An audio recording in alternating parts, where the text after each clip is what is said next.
right, hello wine drinking people. Today is Tuesday, the 9th of April, and we've got a great lineup of wine tastings for you this week. Oh, I think we're sold out tonight. Close to sold out tomorrow night. How do we sell out a Chardonnay tasting?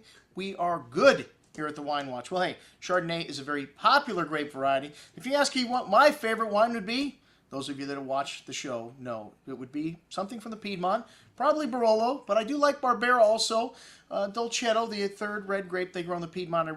Life is too short to drink Dolcetto. But hey, when we got Paolo Conterno in town, we've got Giorgio Conterno, which is the next generation, the fourth generation of Conternos to run this historic winery that was founded in 1886 by his grandfather, Paolo Conterno, and great-grandfather? Oh, long time ago. Could have been the great-grandfather.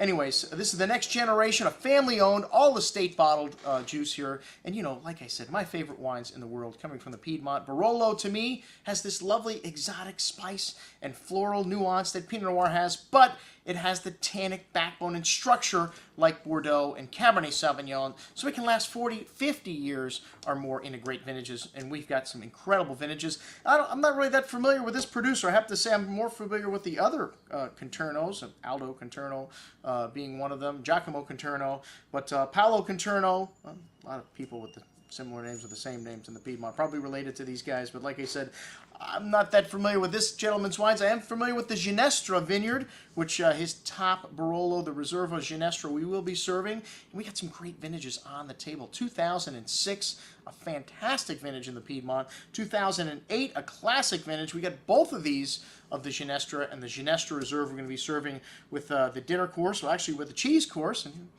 Barolo's great with, a lot of different kind of foods, but very good with cheese. Hopefully we have something really strong with this. Oliver Sassi's created a 5-course tasting menu to go with these incredible wines. We've got the Brick del Rouve, going with a filet mignon tonight, 2008 vintage of that as well. We've got a little Langhe Nebbiolo, and this Langhe is crafted from young vines at Ginestra. So, you know, you can't call, well, great producers don't call a wine Barolo until the vineyard is of a certain age, usually 20, 25 years. So, you know, he could call this wine Barolo. By law, technically, the vineyard lies within the Barolo DOCG, but great producers, like I said, use their young vines from their top vineyard, even their top vineyard sites, to make a Langhe Nebbiolo, which is their calling card.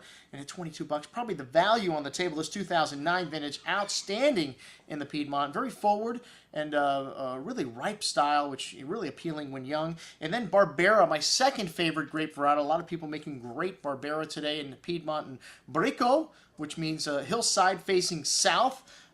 Usually a better vineyard site. A lot of the better vineyard sites actually dedicated to Nebbiolo in the past, but today with great producers like Braida making Barbera at very, very top level of quality. There's a lot of people that realize the potential of this varietal in the Piedmont today, and it's not just planted on inferior vineyard sites anymore. You see a lot of Barbera planted in outstanding sites now for that reason. And Dolcetto, and like I said, Dolcetto is usually like a grape that I don't have time for, but we're going to try this tonight. We got the producer in, we got the next generation Giorgio Conterno in to show us his family's wines. The first wine's not from him, it's another wine from our friends at Rare Champagnes and Wines, and they've got an incredible book of wines. This is a small boutique importer, distributor of wines down here, and this is our good friend Jeff Smith, who started this project just because he wanted to have some better wines to drink, and he couldn't get things like some of these small grower producer champagnes in this market. He happens to like the Piedmont also, so he's brought in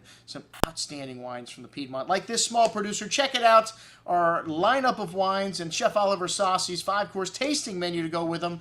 A week from tonight, I'm your host Andrew Lampasoni, signing off for the Wine Watch, saying remember, always drink the good stuff first.